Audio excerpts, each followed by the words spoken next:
Olá, irmãos. Vamos começar nosso culto de quarta. Vamos orar ao Senhor. Agradecer por essa semana, agradecer por esses dias que estamos vivenciando, sim. Agradecer em tudo, dar graças. Então, temos que estar com o nosso coração sempre alegre e sempre gratos ao Senhor por tudo que Ele faz. Sim, Ele não nos prometeu bênçãos ilimitadas aqui. Ele não nos prometeu que a gente não passaria por momentos de tribulação, mas Ele prometeu que estaria com a gente. Então, a gente só tem que descansar nele. Vamos orar e agradecer por isso. Senhor, muito obrigado por esse dia. Muito obrigado pelo alimento que o Senhor nos forneceu.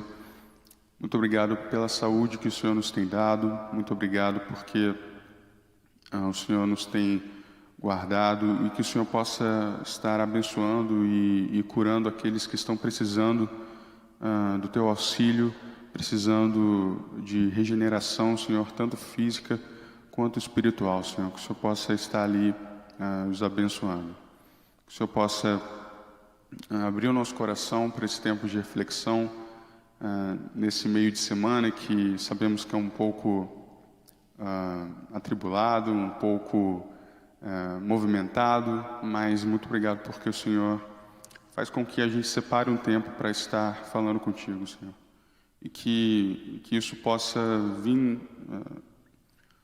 naturalmente do nosso coração, que possa ser um tempo não forçado, mas sim desejo do nosso coração em te encontrar e falar contigo. Muito obrigado por tudo, em nome de Jesus, que oro e agradeço. Amém. Vamos louvar o Senhor.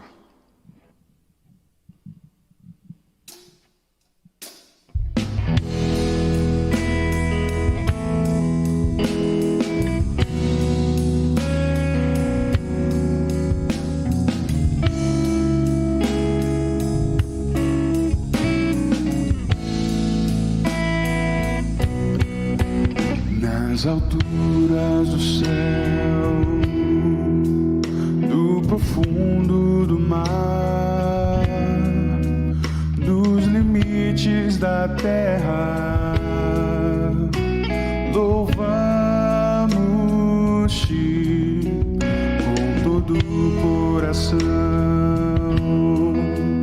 todo povo e nação,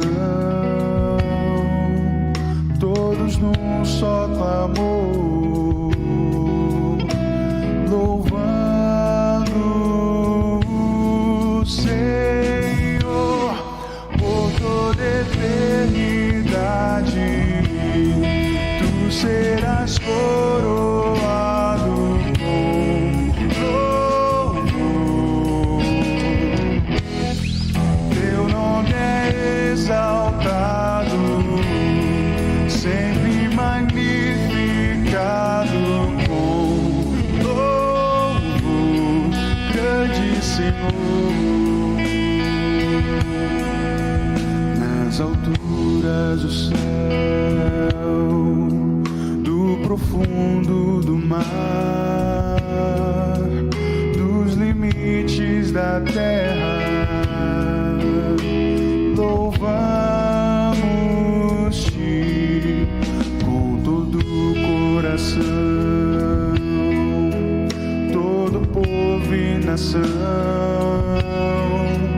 todos num só clamor, louvando o Senhor por toda eternidade. Tu serás coroado com louvor. Teu nome é exaltado, sempre magnificado com louvor, grande Senhor.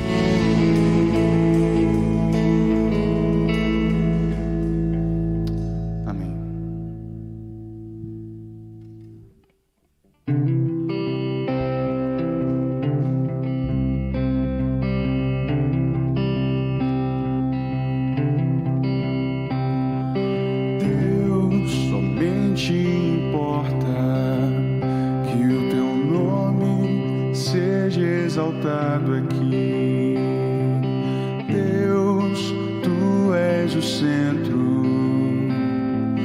centro de todas as coisas. Deus, somente importa que a glória seja dada a ti. Deus, tu és o Rei dos Reis, o Senhor dos Senhores, acima de tudo e de todos. Aqui nós vimos render louvores, queremos honrar-te por aquilo que tu és, soberano Deus, autor da nossa fé, bondoso, justo e verdadeiro. Aqui nós vimos render louvores, queremos honrar-te por aquilo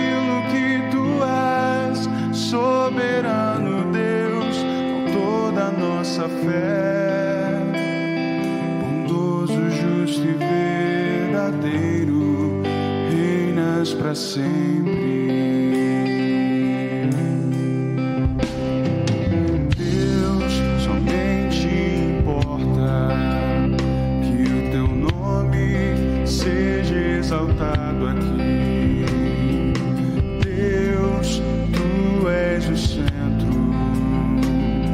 O centro de todas as coisas.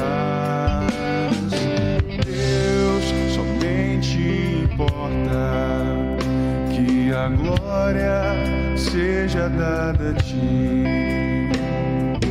Deus, tu és o Rei dos Reis, o Senhor dos Senhores, acima de tudo e de todos. Aqui nós vimos render louvores, queremos honrar-te por aquilo que tu és, soberano Deus, autor da nossa fé, bondoso, justo e verdadeiro.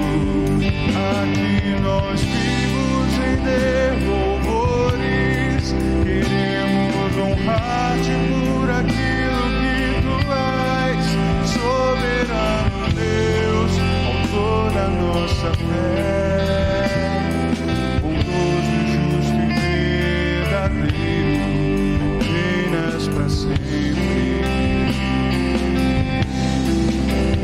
Confiamos em ti,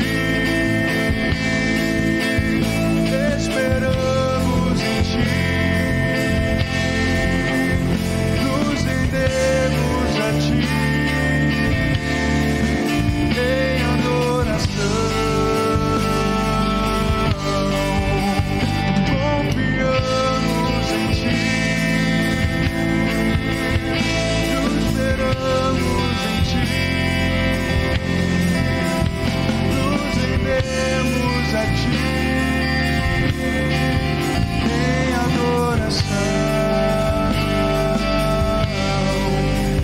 Aqui nós vimos render louvores, queremos honrar-te por aquilo que tu és, soberano Deus, autor da nossa fé, bondoso, justo e verdadeiro.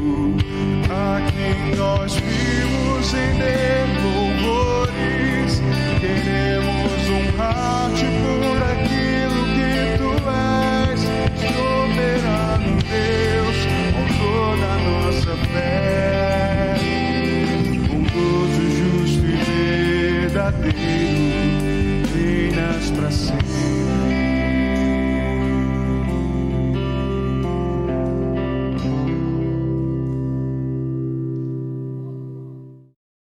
Olá, irmãos, espero que todos estejam bem. Estamos aqui em mais um culto de quarta-feira, onde refletiremos sobre o livro Crescimento Espiritual, de Jerry Bridges. Já temos visto alguns capítulos dados por alguns irmãos anteriormente.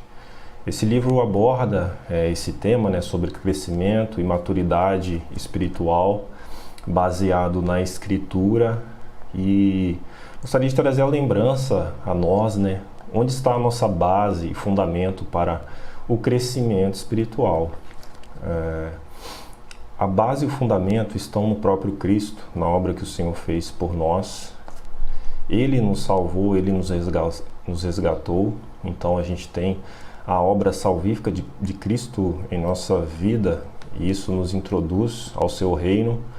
E a partir daí começamos uma caminhada onde deveríamos estar crescendo à semelhança de Cristo, sendo conformados à sua imagem, como Romanos ali 8, 28 e 29 nos diz, né? Todas as coisas cooperam para o bem daqueles que amam a Deus, e depois no 29 ele fala, para que sejamos conformados à imagem do seu Filho. Então um propósito último de Deus, um propósito que está muito acima, muitas vezes, do que aquilo que a gente pensa, é conformar-nos a Cristo, para sermos cada vez mais semelhantes a Ele. Então a base, assim, o parâmetro de medição do nosso crescimento espiritual é o próprio Senhor Jesus Cristo, né? Quanto mais formos parecidos com Ele, mais maduros estaremos no crescimento espiritual. Então Cristo nos chama na salvação, na obra que Ele fez, e Ele nos capacita a crescer espiritualmente também, pelo mesmo Evangelho. Então o Evangelho é de salvação e o Evangelho é de santificação. O próprio poder de Cristo no Espírito nos capacita ao crescimento espiritual, certo? Então não podemos de forma alguma achar que é a obra fruto nossa, o crescimento de piedade e de qualquer outra coisa que tenhamos, porque nós somos, o autor até compara, né, como um motor elétrico. Desempenhamos nossa função, é claro, se estivermos conectados à energia elétrica, né?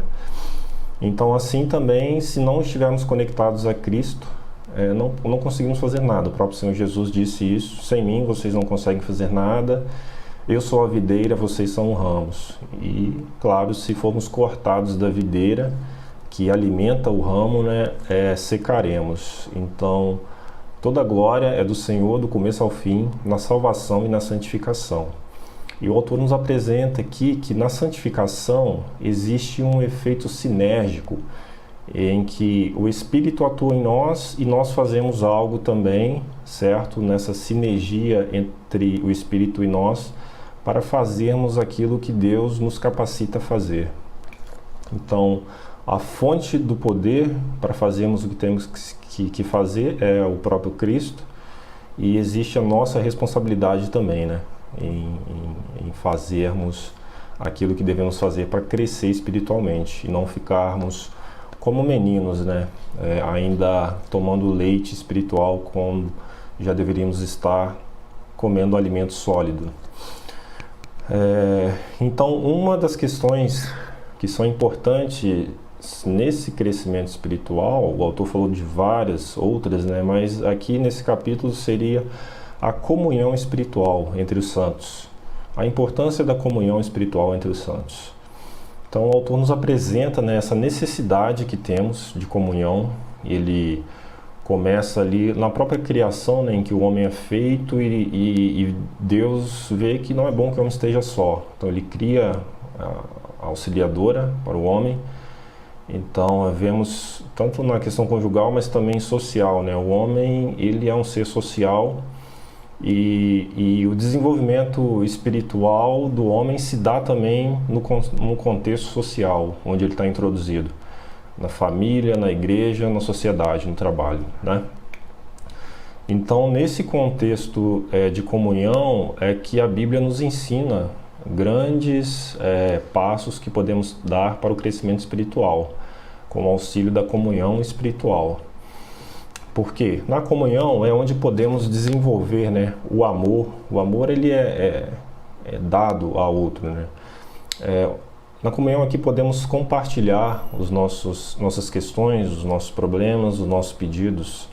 Na comunhão nós encorajamos-nos uns aos outros quando estamos desanimados.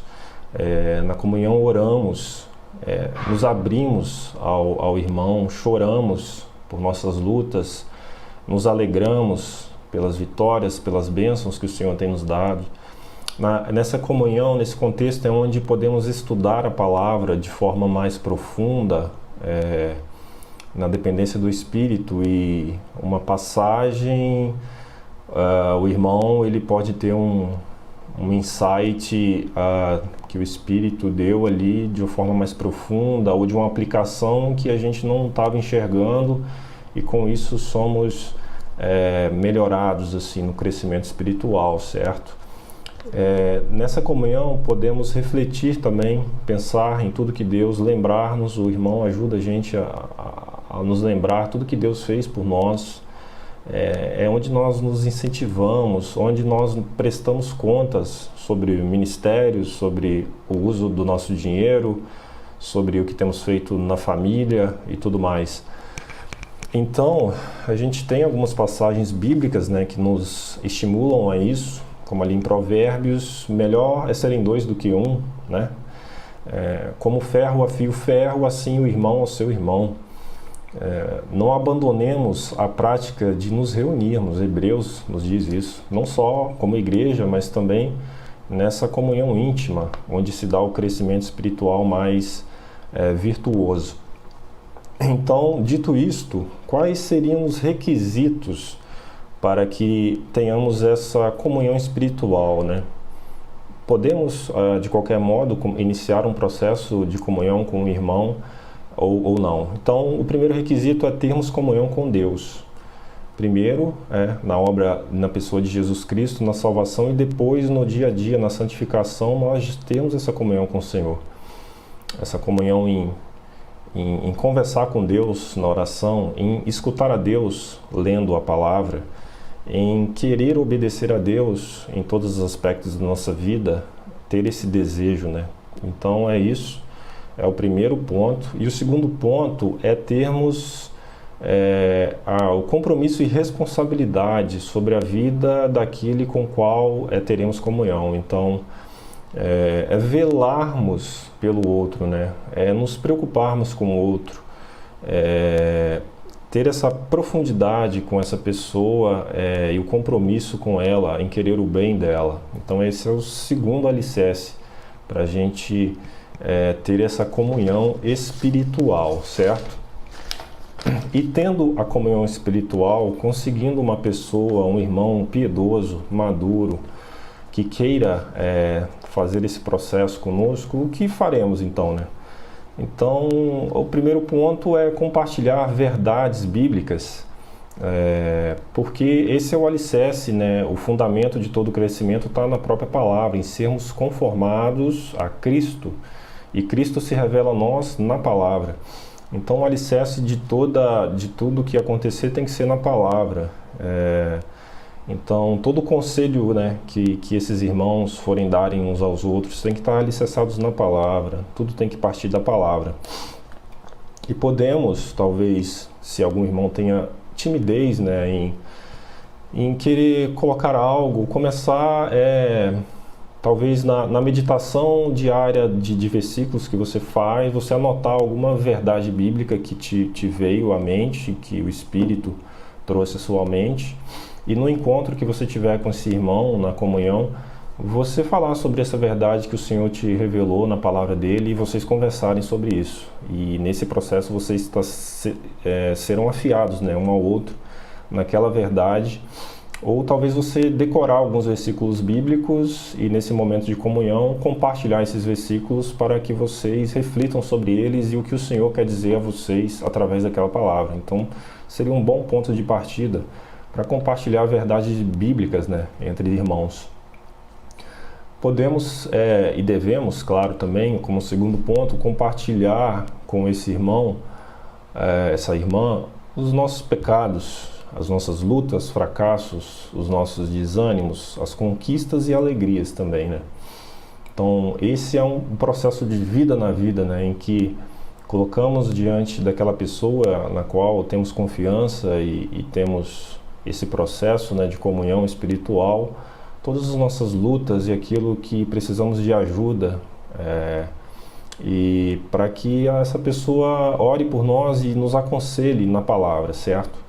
Isso a gente pode ver em Tiago 5,16, que a palavra nos estimula a fazer isso, né? Confessai vossos pecados uns aos outros e orai uns pelos outros para serdes curados. Então, a própria palavra nos incentiva, né, a compartilhar e confessar nossos pecados e orarmos para sermos curados, para que Deus traga o arrependimento e o poder, né, para nos libertar desses pecados.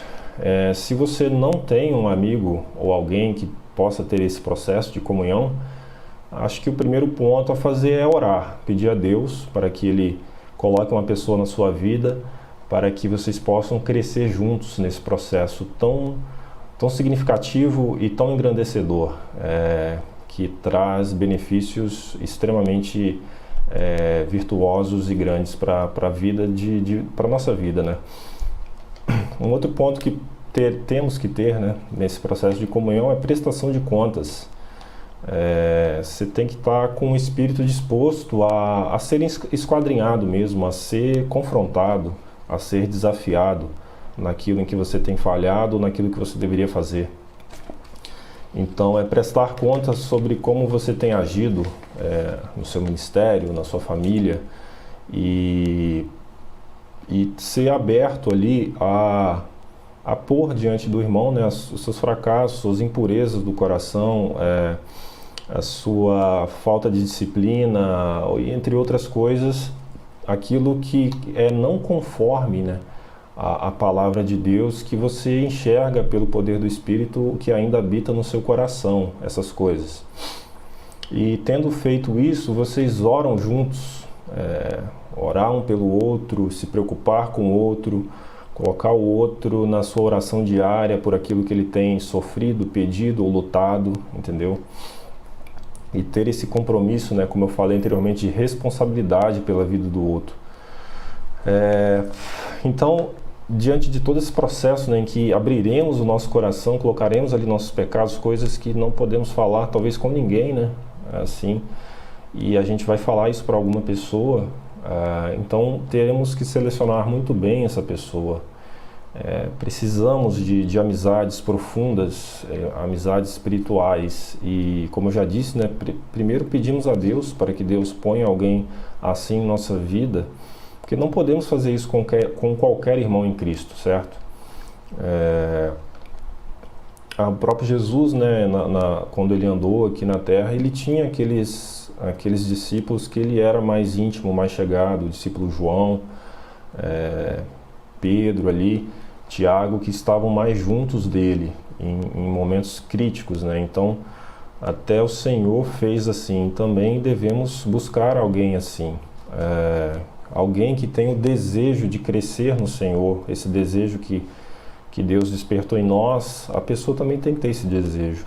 Uma pessoa que tenha compromisso, né? Que tenha integridade, uma pessoa que tenha misericórdia, assim, compaixão, que demonstre compaixão, uma pessoa que vai guardar segredos, né? Que é de fato um amigo de verdade, e uma pessoa que é sincera para, mesmo que doa, apontar os erros e os problemas que ela enxerga em nossa vida, para que a gente seja afiado e cresçamos à semelhança de Cristo, sejamos conformados à semelhança de Cristo, que é o propósito último, né, que Deus nos chama em Cristo.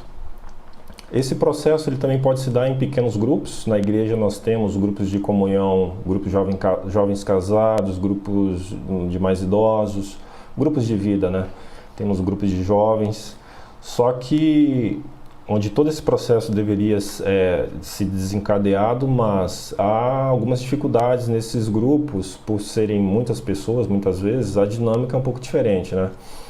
Então, o que esses grupos têm que tomar cuidado? Em sempre ter como objetivo último, né, a glória de Deus e a comunhão espiritual. Então, porque muitas vezes os grupos tendem a se tornar apenas encontros sociais para diversão, conversas e tudo mais, fazer um churrasco e não sei o quê. E esse não é o propósito do grupo de comunhão espiritual.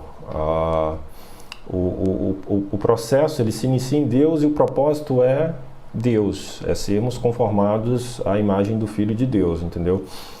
Então, esse é um perigo, né, que o grupo corre. Outro perigo é devido a talvez o estudo, né, que é conduzido nesses grupos da palavra e de verdades, possa no nosso coração gerar alguma jactância, algum orgulho em acharmos que somos melhores do que os outros, né? Que as nossas obras de piedade, daquilo que Deus tem nos ajudado a fazer, seja pela nossa força e começamos a gloriar-nos a nós mesmos.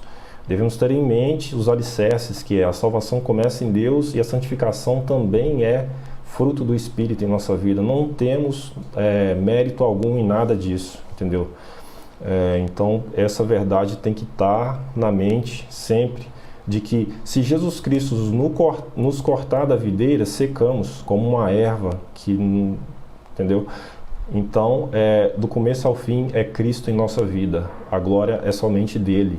E qualquer coisa que consigamos fazer não é nada perto da santidade dele, da perfeição dele. Estamos muito, mas muito aquém de quem ele é. Então não podemos nos gloriar.